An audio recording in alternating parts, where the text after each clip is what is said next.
We come to a business statement. I'd like to acknowledge there has been significant public interest in the case involving the murder of Henry Novak. The case is legitimate interest to the House, and I know that sentencing will take place today. My understanding and agreement is that the Government will bring forward a statement on this matter tomorrow. It is for the same reason that the statement is not forthcoming, and I look favourably on attempts to bring the issues raised by this case before the House by other means if not. I now call the Leader of the House. Thank you, Mr Speaker. Mr Speaker, with permission, I will make a short business statement about the remainder of this week's business. The business for tomorrow, Tuesday the 2nd of June, will be Committee of the Whole House of the Armed Forces Bill.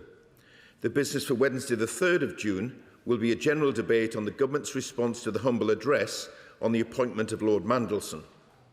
The business for Thursday the 4th of June will be a general debate on Pride Month, and I will announce further business in the usual way on Thursday. Shadow Leader of the House, Jessie Norman. Thank you very much indeed, Mr Speaker, and I thank the Leader very much for that business update and also for the news of the debate on Wednesday. That will be an opportunity for backbench members to put debates and matters in the record. But for scrutiny of the Government, actually, by far the best way is to have the questions that we're about to follow this discussion. And I'm afraid, Mr Speaker, that the Mandelson files were released publicly only at 2 p.m. and 1,500 pages. No backbench member can be expected to have mastered this. Since those files could have been put in the public domain at 9:30 this morning, Mr Speaker, could I just register with the Leader that I think, as he recognises the importance of parliamentary scrutiny, we're all owed a slightly higher quality of scrutiny than this has received. Thank you, Mr Speaker. I do acknowledge what the Right Honourable Gentleman is saying, but that's precisely why I've just announced that we're having Wednesday's debate, that it will be a general debate, and I'm sure my Right Honourable friend, the Chief Secretary of the Prime Minister, will respond to some of those points shortly. Liberal Democrat spokesperson. Thank you, Mr Speaker.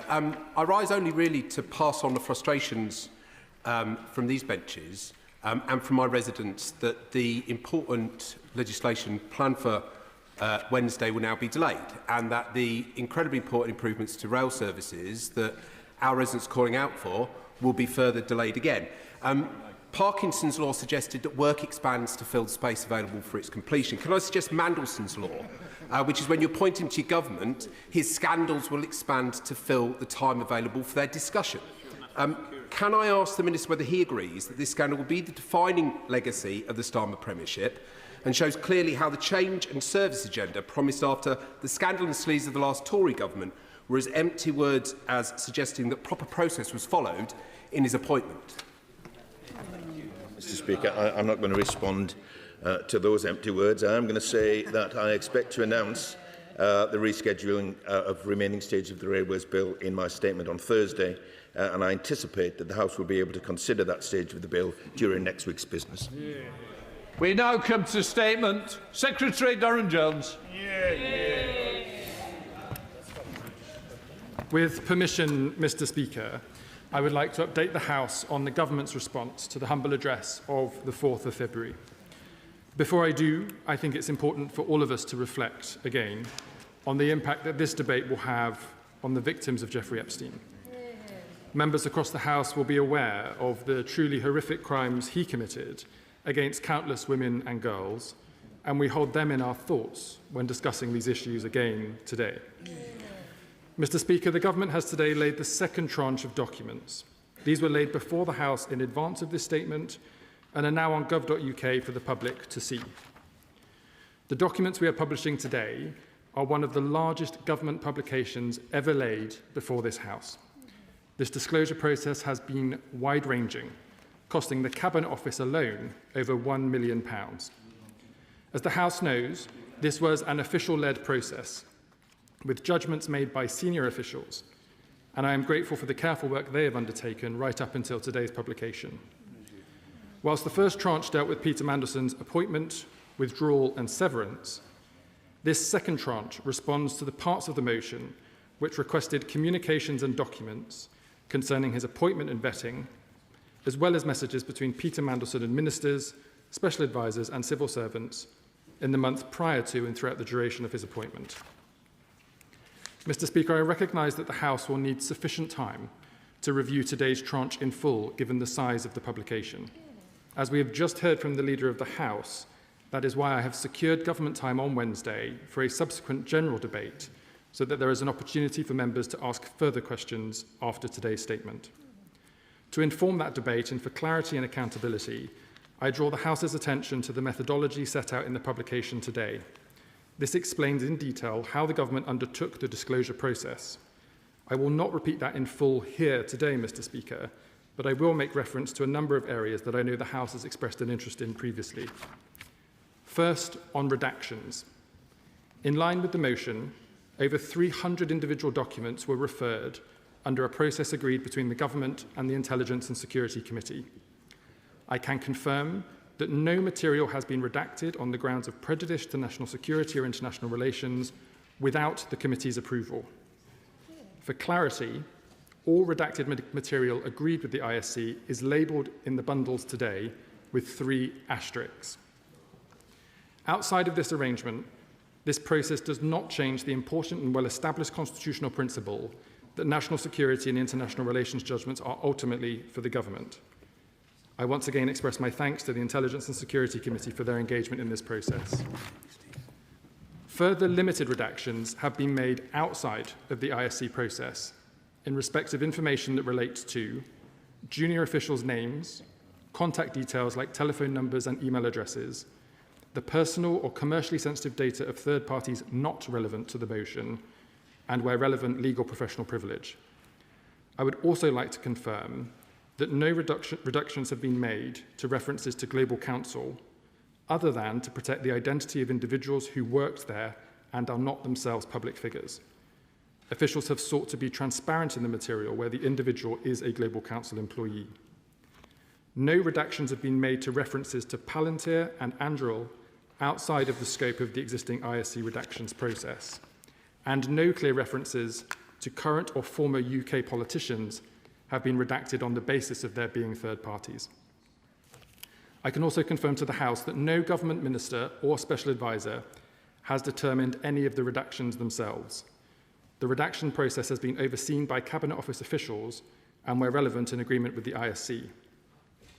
The Cabinet Office Humble Address team has taken advice, in addition to this, from an independent King's Counsel, including reviewing the methodological approach followed by officials and acting on that to inform their work. This has helped ensure that the government is confident that its approach is compliant with the Humble Address and the government's legal obligations. These additional targeted redactions made outside of the agreed ISC process have been made in line with the Freedom of Information Act, the Ministerial Code, and the resolutions on ministerial accountability passed by both houses in 1997. This is important, Mr. Speaker, because it goes to the question of whether the government has complied fully with the Humble Address. That question should be answered in the context of the established rules and precedents that relate to humble addresses. If these rules were not relevant, then the Humble Address would have required extensive additional detail on the face of the motion dealing with these procedural issues. However, I do recognise the level of interest in the House in respect of these non-national security and international relations related redactions. And so, on the recommendation of the Intelligence and Security Committee, I can confirm that the Honourable Member for North Dorset, the Chair of the Public Administration and Constitutional Affairs Committee, has reviewed our approach to third-party redactions this morning. He has confirmed that we have applied the methodology set out in the document and that, in his view, the redactions are sensible, reasonable and proportionate. I thank the Intelligence and Security Committee for this recommendation and the Honourable Member for the additional reassurance he has provided on this point. Mr. Speaker, as the House is aware, the Metropolitan Police has also asked the Government to withhold some material in scope of the motion, which they considered could be prejudicial to their ongoing criminal investigation or any subsequent prosecution. This request remains in place, and I'm very grateful again to the Chair of the Public Administration and Constitutional Affairs Committee, with whom we have also shared this information in order to provide additional accountability of the Government's actions. I hope that members appreciate the need not to prejudice the investigation and understand that I will not be able to answer questions about certain documents which have been withheld. no responsible government would wish to undermine a criminal investigation and put at risk the justice that it seeks, and I'm sure the House will share this position. I can, however, Mr. Speaker, confirm that this material does include questions put to Peter Mandelson by the Prime Minister's then Chief of Staff and Peter Mandelson's responses. In addition, a small number of documents have been withheld at the request of the police, which fall broadly into the following categories. Firstly, national security vetting information. Secondly, conflict of interest process material. And thirdly, relevant internal correspondence with Peter Mandelson. Such information will, of course, be published at the conclusion of the investigation or at the point at which it would no longer be prejudicial to the police investigation to do so. Mr. Speaker, the documents published in the first and second tranches contain the entirety of the documents the government has available for disclosure, except those few documents I have just referred to in relation to the Metropolitan Police. Members will no doubt have questions about what might be perceived to be missing messages and meeting notes, which I would like to address in turn. On messages that some might expect to be included, I can confirm that we have conducted multiple rounds of discovery from relevant ministers, special advisors and officials in line with the motion passed by the House. This has involved requesting searches of email, messaging platforms such as WhatsApp, and other related communication services on both work and personal devices. However, the House should note that some messages may not have been backed up where devices may have been changed, or disappearing messages were turned on for reasonable and permitted reasons, including before the dismissal of Peter Mandelson or the passing of the humble address, myself included. I do recall, Mr. Speaker, having some limited exchanges with Peter Mandelson over WhatsApp, including those I have already discussed in the media. But these conversations did not involve transacting government business and were in line with official guidance on the use of non-corporate communications channels at the time. Mr. Speaker, I also share the view put by the Intelligence and Security Committee to the House that there are lessons for the civil service to learn in respect of better note-keeping, archiving, and the use of appropriate levels of secure IT systems in the future. The government has already committed to a review of the use of non-corporate communications channels, the terms of reference for which we will shortly publish, taking into account the concerns that have been raised in this House and the 2 tranches of documents we have published in response to the humble address. I will, of course, keep the House updated as we progress that work. Mr. Speaker, I will now turn to the material relating to Peter Mandelson's national security vetting process. I can confirm that the vetting process summary and recommendation that was put by UK security vetting officials to the Foreign Office has been shared with the Intelligence and Security Committee. This was shared for the purpose of agreeing redactions as part of the agreed process so that it can be published when we are in a position to do so. What hasn't been shared is the highly sensitive personal data inputs collected during the interview process.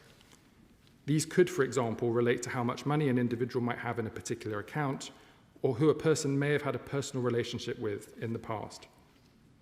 Mr. Speaker, if those participating in the vetting process cannot trust that the information they feed into that process is confidential, it will harm the integrity of the whole system. Anything less than full candor would be hugely damaging and be profoundly negative for our national security. This would be felt by this and future governments and ultimately by the British people. As such, sharing this data for any person undergoing developed vetting would undermine the very basis of our national security vetting system. Mr. Speaker, this is the 10th update to the House on this matter that I have provided. And with the exception of the small number of documents that are withheld at the request of the police, which we intend to publish when the police are content for us to do so, the government now considers that it has duly discharged the duties set out in the humble address. I will, however, return to the House for the general debate on Wednesday to provide a further opportunity for colleagues to ask questions. And on that basis, Mr. Speaker, I commend the statement to the House. Yeah. Opposition Secretary of State Alex Burghart. Thank you very much, Mr. Speaker. I thank the Chief Secretary to the Prime Minister for advance sight of his statement. The story in the Times is to be believed he may be positioning himself to be the chief successor to the Prime Minister. I also thank him for giving me advance sight of the material that was published today, which I was fortunate enough to see this morning. However, it is very important to put on record that only a very few members of this House were able to see it this morning. It was available at 9:30, and yet it was only published at 2 o'clock. And yet here we are today with honourable members of the House not having had a chance to read it, and yet being expected to ask the right honourable gentleman questions. Now, I know the response will come that we're going to have a general debate on Wednesday. But as honourable members opposite will know, in a general debate, if the Minister chooses not to take interventions, there is no scrutiny at all. You know, this is, at worst, obfuscation. This is an attempt to deny scrutiny in a way which is unnecessary. The documents should have been published at 9:30 this morning in advance of this statement. It was on the news. The case of Peter Mandelson's appointment remains of the utmost national importance simply because it touches on national security and on the Prime Minister's honesty, integrity and competence. In the material before us today, I want to make two basic points. The first is about disclosure, and the second is about the process by which Peter Mandelson was appointed. On disclosure, although we have a huge number of documents, it is clear that very many are missing. Some have been withheld, some have been lost, and it's clear that some have probably been destroyed. Because of the approach the government is taking, however, it is impossible for honourable members to know which documents fall into which category. We're told that the Metropolitan Police has requested that certain documents be retained, but the government has refused to tell us which documents are being retained. I respect the fact that the right honourable gentleman has told us about 3 broad categories now. This is progress. We did ask for those categories some time ago. We were told we couldn't have them, but it turns out we can have them. We know that there is no good legal basis for the government not to disclose to this House which documents are being withheld. The government should tell us. Indeed, it would be possible for it to disclose those documents to the ISC, or indeed to certain members of the House on Privy Council terms. Again, this is obfuscation. It is an unnecessary attempt to defer scrutiny or deny it. And the humble address did not allow for the government to redefine the request in this way. If the government wishes to retain documents because the Met Police have asked, it should come back to the House and change the terms of the humble address. It has not done that, and consequently, it risks being in contempt. Some ministers have duly handed over their WhatsApp messages. It's clear that some have not. Are we to believe that there was no WhatsApp exchange at all between the Prime Minister and Peter Mandelson?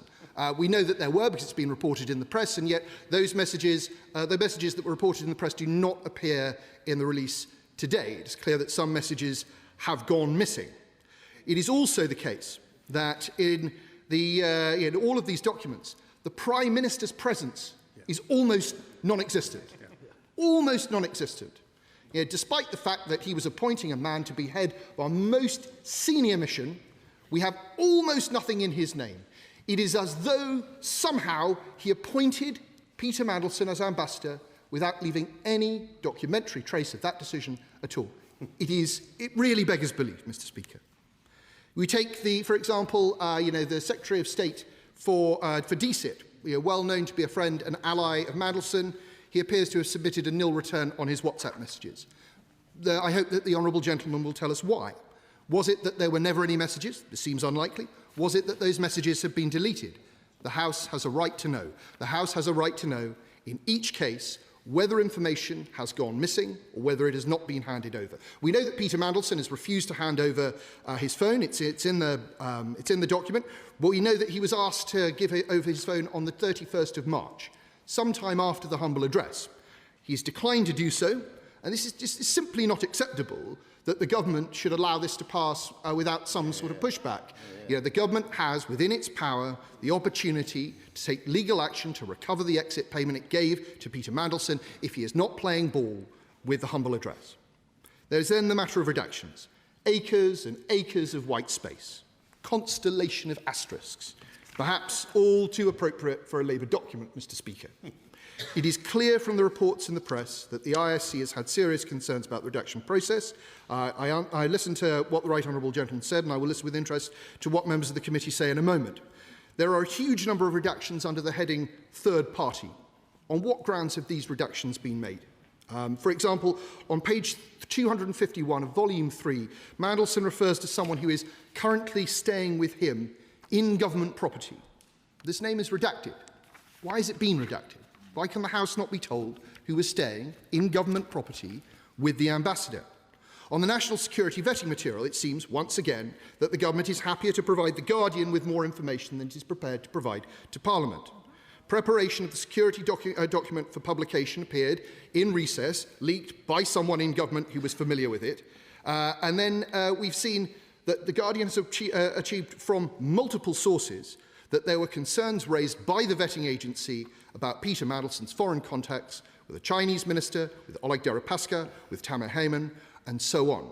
Multiple sources, and yet we are being asked to believe that this information was only seen by a tiny handful of people within government.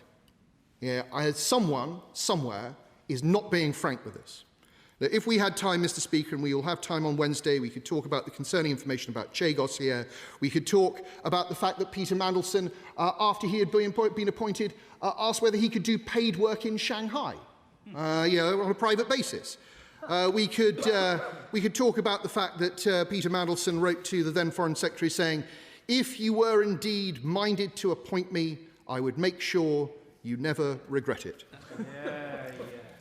But the truth is that we must return once again to the process by which Peter Mandelson was appointed. And everything in the documents today show that the Prime Minister did not follow the instructions he was given by the then Cabinet Secretary on the 11th of August 2024. He was told to get security vetting done before the appointment was confirmed, and this the Prime Minister did not do. And he was asked to do that because the Prime Minister had been provided with a due diligence document by the Cabinet Office which said that Peter Mandelson had an ongoing friendship with Epstein after Epstein had been sent to prison, the fact that Mandelson had been a director of a Russian defence company which had supplied arms to Putin during Putin's invasion of Crimea, and the fact that he had maintained unhealthy business relations in China. And yet, despite this, the Prime Minister did not get the security vetting done before he made the appointment. He went ahead and made it anyway, and then the rest of the system was scrabbling around afterwards to try and make up for this error. But it was his error. It was clear that due diligence was not followed. It is a failure that is visible from space. It is a failure that will define this Prime Minister's premiership. It is a failure that will be written as his political epitaph. Secretary Jones.